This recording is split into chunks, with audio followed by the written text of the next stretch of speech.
Penn State football has wrapped up its class of 2023 recruiting efforts. I am Nate Bauer. I'm going to be joined by Sean Fitz today. This is the Blue White Illustrated Daily Edition.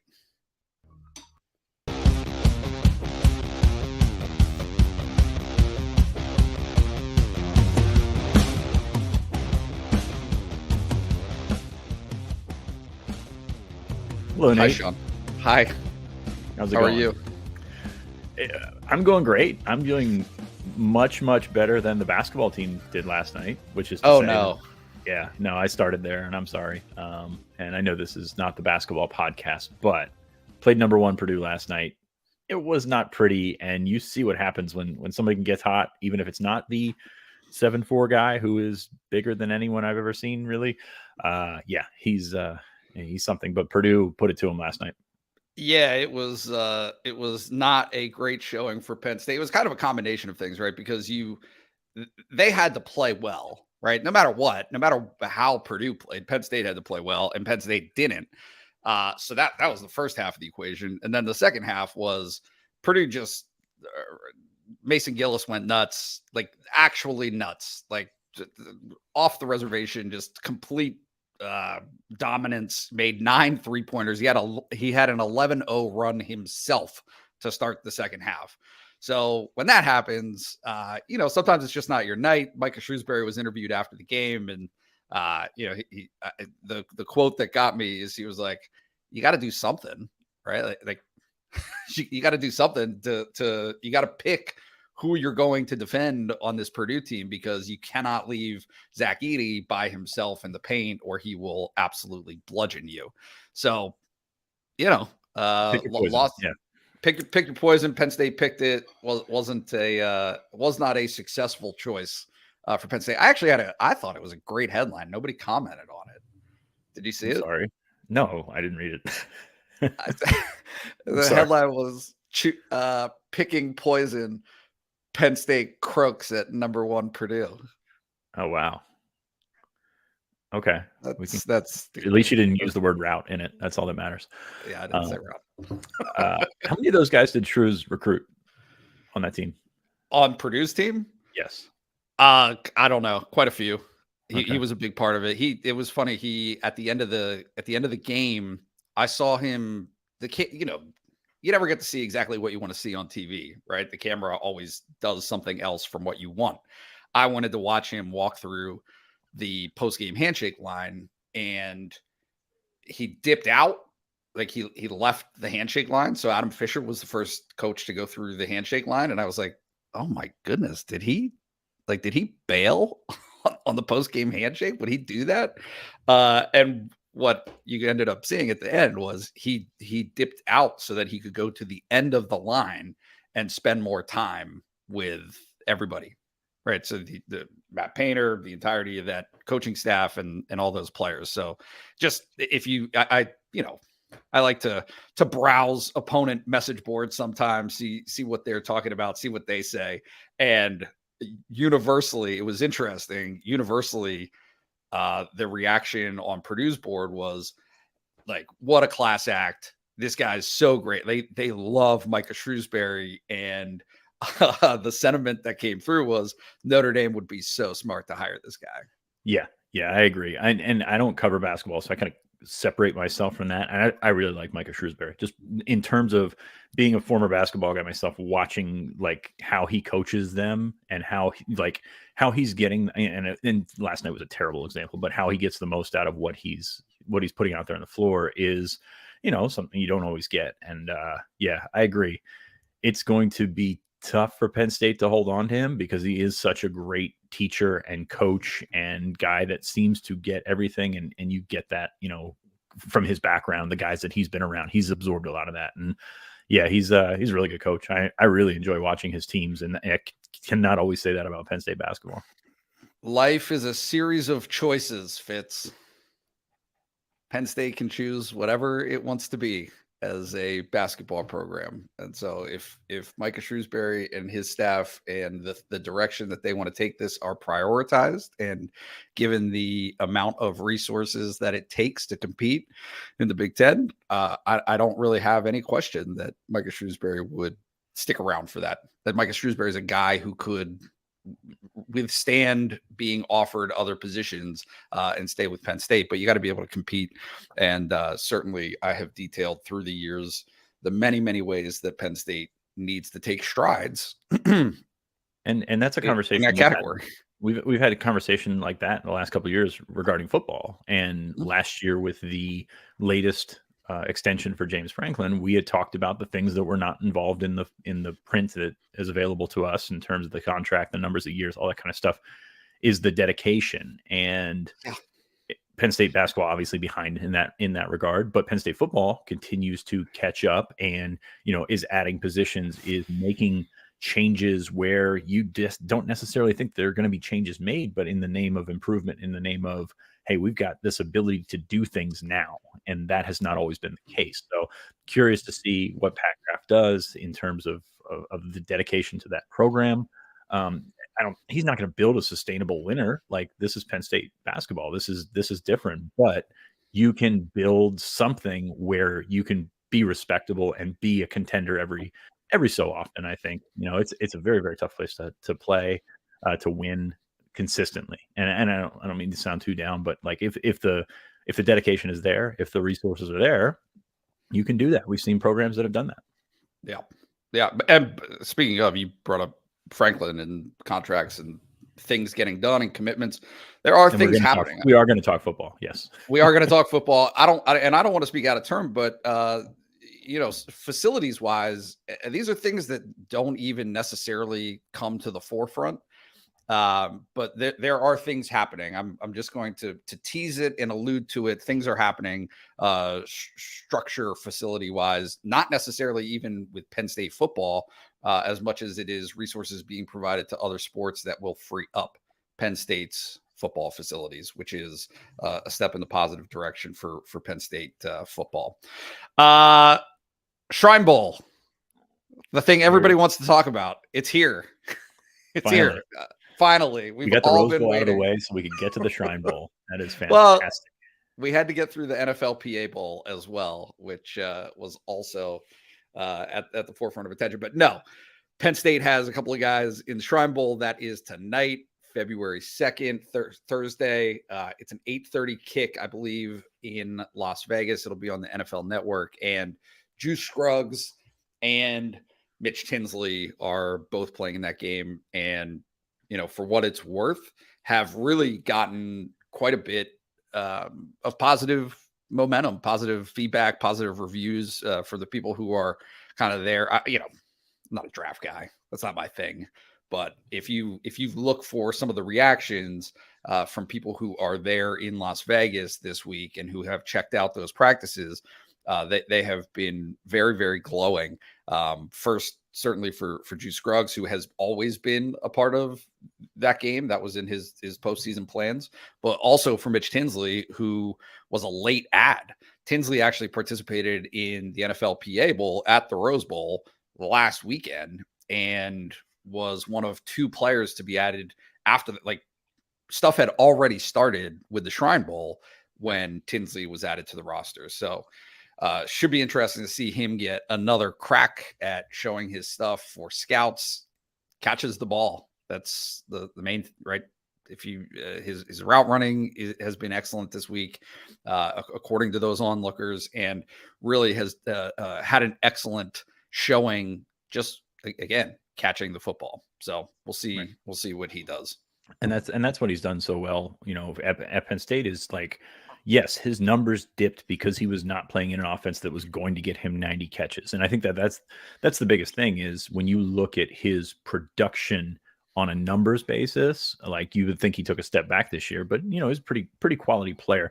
Would have liked to seen a little bit more in the big play aspect of it, but like he's not going to the NFL to be a big play guy. He's going there to be a Deshaun Hamilton type guy, play all over the field, run good routes, get open type things. So I'm excited to see him. And like his competitive nature took over. Like he was not supposed to be in this game. He performed well last week or 2 weeks ago, whichever one was the NFLPA Bowl. And then, to come in on short notice and do what he's done is going to catch the eye of some scouts. It's going to catch the eye of draft people. And I think he's really helped himself in the last couple of weeks. the guy I want to talk about is Juice Scruggs, because we're going to spend this 2023 offseason talking about Penn State football and what Penn State needs to do to get to the next level, to be a championship contender and everything like that. One thing we're probably not going to talk about enough, or we haven't talked about enough, is Penn State's going to miss Juice Scruggs a lot. Like, he was very good this year. And I know they would have loved to have him back for another year. It's just not in the cards, with the eligibility, the COVID year, all that kind of stuff. But he's ready to move on, and I don't blame him because he's been here for a while. But Juice was excellent at times this year, very good, I think, at his floor. And they're going to have to replace him. Hunter Norzad's going to move into center. But that's not going to be a seamless transition. If they had Juice Scruggs back next year, they would feel really, really good about where they're at. But as for now, they'll take what they've got and feel pretty good about what they've got. So I don't think we're going to be able to vocalize how much Juice Scruggs is going to be missed, because he's a really good player. Yeah, and you didn't see issues, right? I mean, the best center is the one that you don't necessarily notice all the time, and I think certainly that could be said to his credit this season. Hunter Norzad's interesting to me, just because this will be, now obviously he took reps and practiced a lot of this year as a backup center, so right. It's not as though this is going to be a totally new thing for Hunter Norzad, but coming from his college career prior to Penn State, it will represent really the second big position change from where he had been previously. Right. And he was a tackle, then he was a guard, now he's going to be a center. That's fine. I mean, that versatility is awesome. He's going to, I think, use this offseason to get health. Like, that guy got banged up early, and just he, to his credit, like, just marched through it. Yep. And I can't imagine that was easy. So he gets fixed up this offseason. He'll be okay. But it will be, it's a high bar to go in and try and replace Juice Scruggs, because, like you mentioned, he's a guy we didn't talk about for a reason, because he was solid. Like, he was right there doing his job. And, we focus on the guy that gets past the outside guy, the tackle or whatever, to get to the quarterback. You don't really think about the center, but Juice Scruggs graded out as the top lineman, won the top lineman award for a reason. Or I think he was right there with Olu. So, I mean, I don't know what his draft prospects look like. He's probably a late day 2 guy, maybe early day 3 guy, because he is an interior lineman. But there's a lot to like about Juice Scruggs. And like I said, we're not going to talk enough about how much Penn State's going to miss him this offseason. Yeah. And certainly a guy who has, from when he first got to Penn State to now, has been through some stuff. So good on him for, maximizing, and we'll see what happens with him. Class of 2023. It's in the books. Is it in the books? It's in the books. It's in the books. Yes, it's in the books. You're going to clock out now. Penn State. See you later, guys. All right. Penn State's class of 2023, all 23 of them, 14th nationally in the On3 rankings, signed Chimney Ono yesterday. The finishing piece was a good one, and I think it's indicative of things clicking on the offensive side of the ball. You have the top tight end class in the Big Ten, top offensive line class in the Big Ten. Last year, you had the top quarterback class and running back class in the country, or right up there in the country. Still need more weapons on the outside. Wide receiver last year was a big class. This year, they just brought in Carmelo Taylor. So when we talk about stacking classes, you look for those holes in certain areas, and you need in 2024 to figure out what you're going to do at receiver, because that's going to be such a big position. You need some game changers, and sometimes they have them, sometimes they don't. When you have them, it's a heck of a lot easier to move an offense. Defensively, another really good, solid class. I will say, I look at the numbers and I look at the guys and how long it's going to take them to get ready to where they need to get where they need to be. Defensive line, a bit of a concern. That's something they're going to have to address in 2024 and in the portal. I don't think there's any doubt Penn State will be looking at tackle in the springtime into next year, because I think this year they can hold up okay. They're going to have some guys move on after the season. So it's going to be interesting to see which direction that goes to, because if you look at the last couple of classes, the numbers aren't huge. different body types, different guys that, you're taking more projects on the outside, like Joseph Mupoy. We saw them take there are guys in the last couple of classes that are going to take a little bit longer to get where they need to be. Now, maybe Mason Robinson comes in, is a little bit earlier, redshirt freshman, sophomore, something like that, and is one of those guys. But just looking at that defensive line and comparing it to what they got at linebacker this year, which is an excellent linebacker class, and what they've gotten in the secondary in the last several cycles, is I think there's a noticeable drop off. So receiver and defensive tackle, two of the top portal targets for Penn State, are also going to be high priorities in the class of 2024. Not that they aren't ever top priorities, because they're such important positions, but those two just kind of stick out. And when you take 2022 and 2023 and put them beside each other, you see, parallels in certain positions and then ups and downs in others.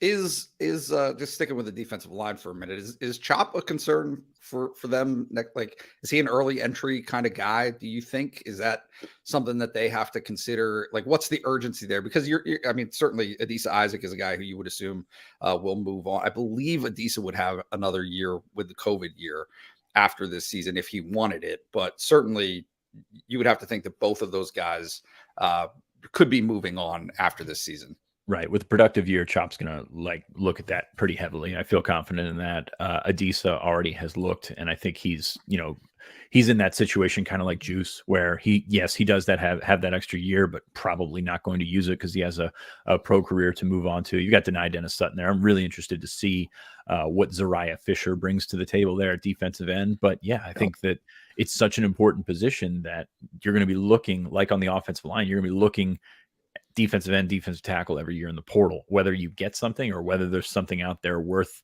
fitting into the puzzle that you've put together already. That remains to be seen, but I think Penn State's going to have to move in that direction.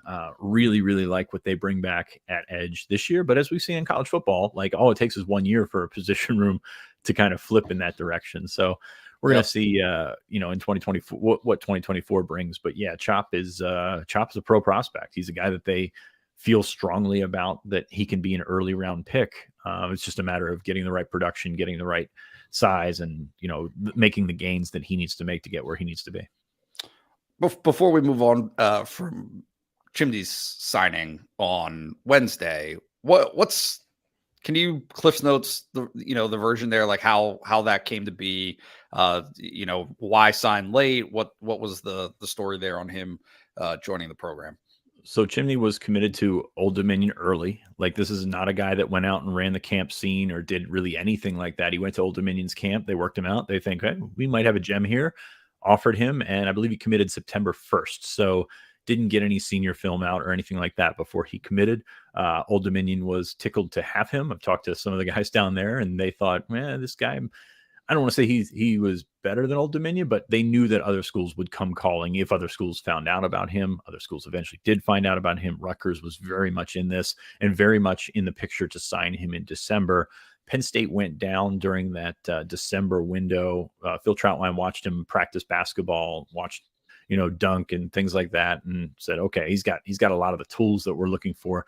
Like I said, I keep saying this about Chimney, just based off of the feedback that I've gotten. He's probably a 2 or 3 year project in terms of catching up to the speed of the game, catching up to the nutrition, catching up to the weight program and everything like that. So once they decided, okay, this guy is worth taking a flyer on, then they went all in, offered a couple days after he decommitted from Old Dominion. And at that point, this kid didn't know anything about recruiting. So Michigan State comes in, Ole Miss comes in, Rutgers was there, Penn State, of course, being the dominant program in his region, comes in, and it's going to make you pause and think. Like I said, Rutgers really, really tried to get him to sign in the early signing period, and he just decided that now was his time to go through the process. So he did that, and Penn State won out. This was not one that was really ever in the bag until late, because you heard whispers of NIL. He's not a kid that comes from a ton, so you heard whispers of NIL, especially with Michigan State and Ole Miss involved. But all things equal, I think Penn State was the place that really made the most sense for him, and he signed on Wednesday afternoon. Glad to have Ryan Snyder down there for the live stream. I know a lot of people signed on the live stream, so we appreciate that. And speaking of which, if you're watching here on YouTube, like the video, subscribe to the channel, all that kind of stuff. But yeah, it was a good close. I mean, you look at what they did last year with Vega Ione, and same result. You get a guy that you think can play in your offensive line room. Polar opposites. I mean, Vega was like almost ready, like, because he is giant, 6'5" plus 330, just square, a light 330, as they tell me.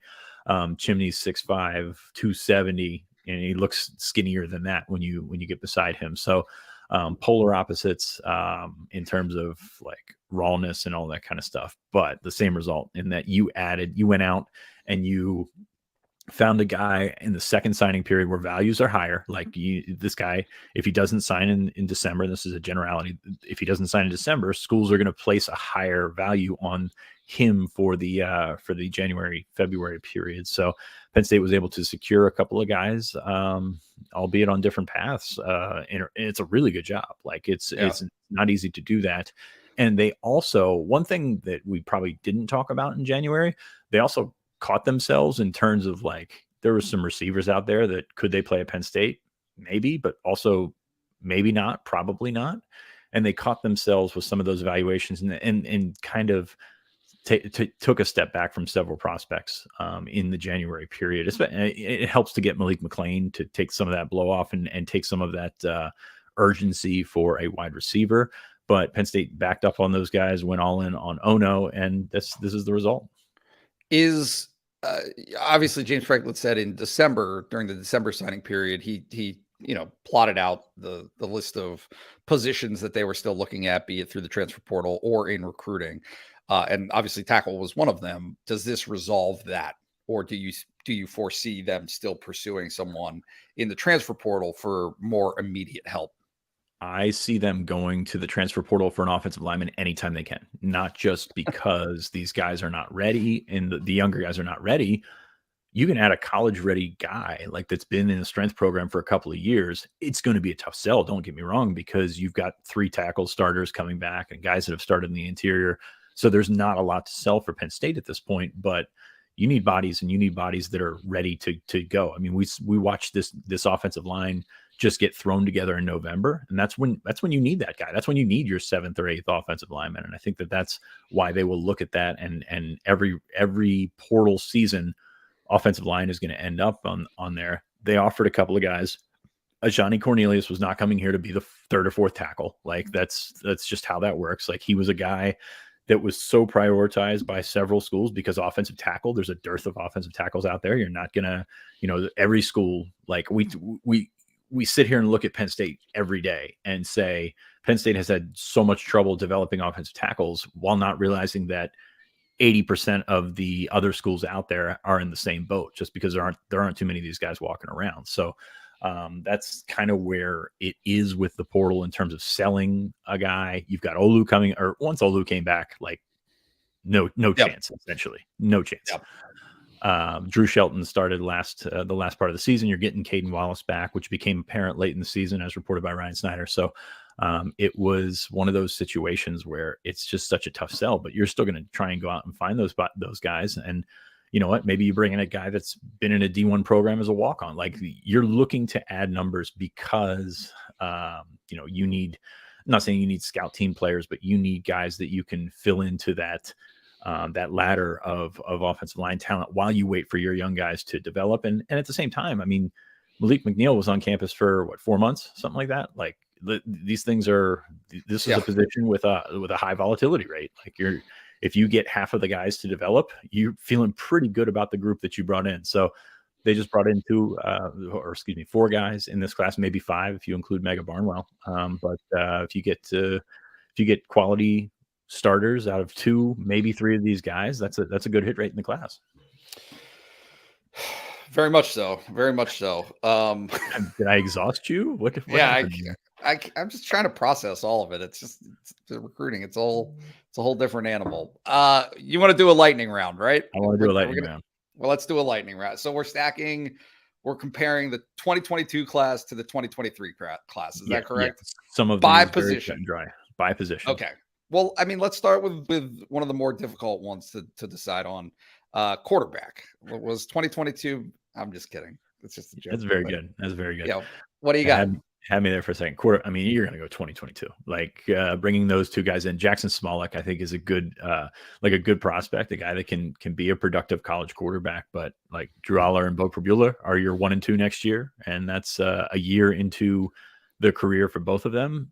You're probably feeling pretty good about that. Christian Veilleux is at Pitt because of the class that they brought in 2022. So let's not spend too much time. I think you would pick 2022 as well. That's how easy this choice was.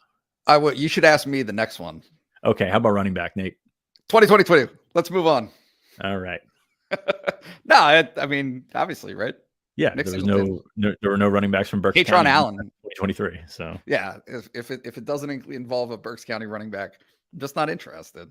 But long term, what's the projection for the two guys that they did bring in at that position in this class? Yeah, Wallace, they might need right away. Like if they don't add another guy in the portal in May, then they're going to look to him to potentially be a guy. It's just going to be so hard because those first two guys, and I know injuries happen and things like that, but those first two guys are so much better than whatever you're going to trot out there as your third guy that, it really changes some things and changes the math and changes your ability to try and bring in a guy. Like it'd be nice to have a guy like John Lovett that would come in and be in this role or even a Devin Ford or something like that, like to be a guy that would fulfill a role, to have a role in the team.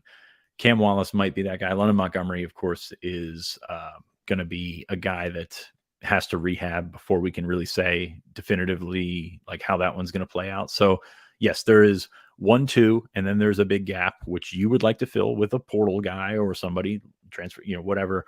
And then there's those two freshmen. So it's not like the third guy is going to come in and be a dude right away. Yeah.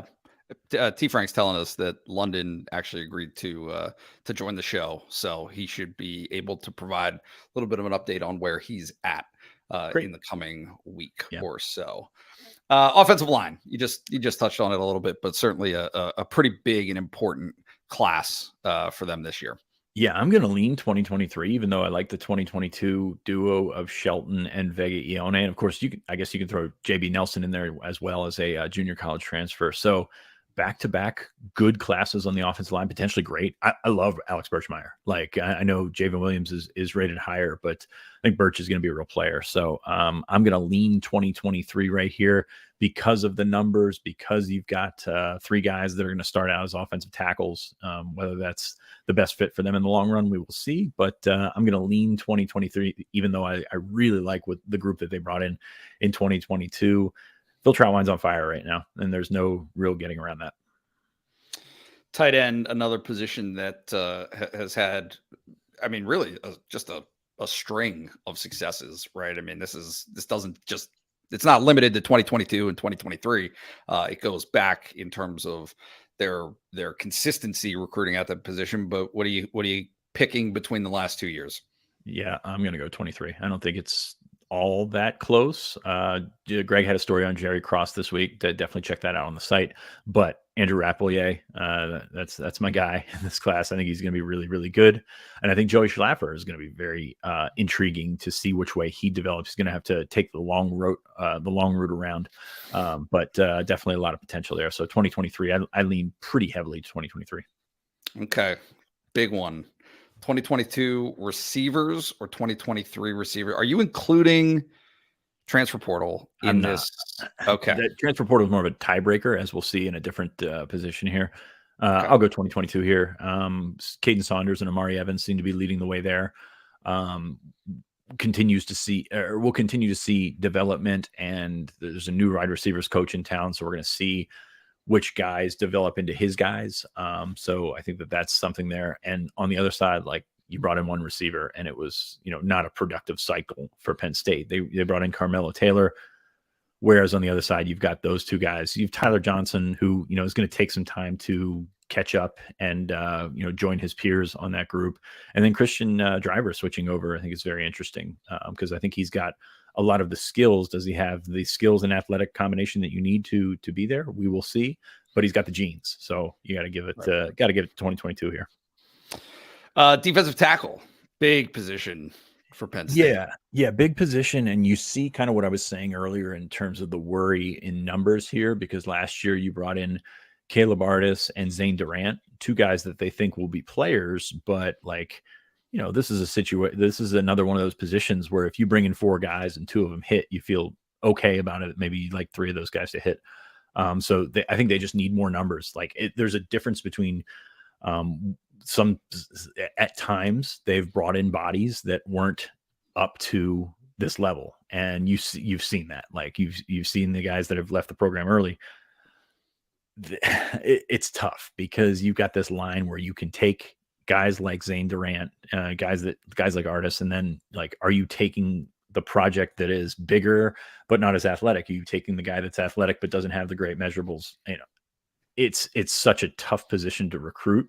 Yeah, but it's such a vital position. So I go 2022, and I will say this: Tariq Blanding's not bad. Like he's a sleeper, like pointed out as by James Franklin as a sleeper, pointed out by other people in the program as a sleeper that's worth watching. Now he's about 265 pounds right now, so he's not ready or close to ready to playing.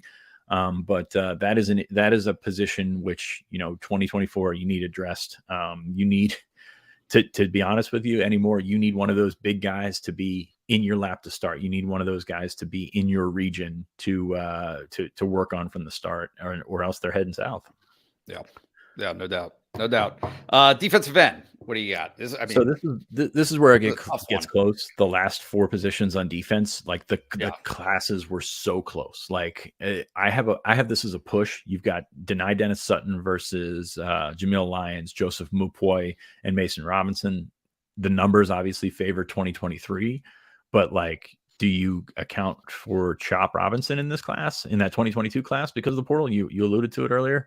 I mean, I'm such a big Denai Dennis Sutton fan that I think it's close enough. Yeah, I think it's close enough with just him. Lions, I think, has the talent. He's going to take some time to grow into the college lifestyle, the college atmosphere, academics, all that kind of stuff. Mupoi is a multi-year project. Mason Robinson's going to take some time to get bigger. So while I like the class, I do lean 2022 just because the top of that, Denai, if you list all these guys out, Denai Dennis Sutton is at the top of that list, and I think it's by a healthy margin. All right, I'm seriously interested in this one because of the standout All-American that they have at the position. But linebacker, what do you got? Yeah, this was another push for me because you've got Abdul Carter and Keon Wiley going against Tony Rojas, Tamir Robinson, Kevion Keys, and maybe Dakari Nelson. Strengthened numbers on one side, but kind of like we just said with Denai, like Abdul is so much higher than everybody else, and that's not a shot at anybody that just came in the 2023 class. I might lean 2023 here because it's a more complete class, and we haven't really seen a ton from Keon Wiley so far. He had the sack in the Rose Bowl.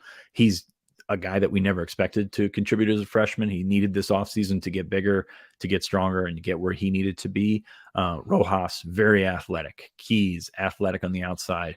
Tamir Robinson, really, really good football player coming off an injury. And maybe Dakari Nelson's the tiebreaker here as an eventual Sam, just because he is so big and so athletic. They're going to play him at safety. Like they're going to start him at safety and see which direction he goes in the nutrition program and things like that. But I'm gonna go against my better judgment and go 2023 here, even though Abdul Carter is just so far above and beyond anything that we really saw coming.